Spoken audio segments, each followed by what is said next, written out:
হবে, কিয়ামতে জাহান্নামে যাওয়া লাগবে। এসব কথা শোনার পর আমরা কি ওয়াদা করতে পারি যে আমরা মালাকুল মউত যতক্ষণ পর্যন্ত আমাদের মাথার কাছে না আসবে নামাজ ছেড়ে দেব না? এই ওয়াদা কি করতে পারি?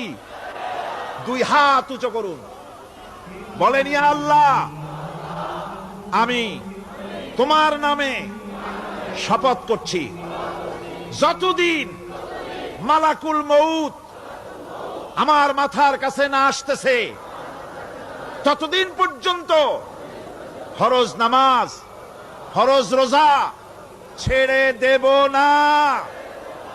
ইয়া আল্লাহ, মৃত্যু পর্যন্ত আমার এই ওয়াদা পালনের তৌফিক আমাকে দান করো, আমিন।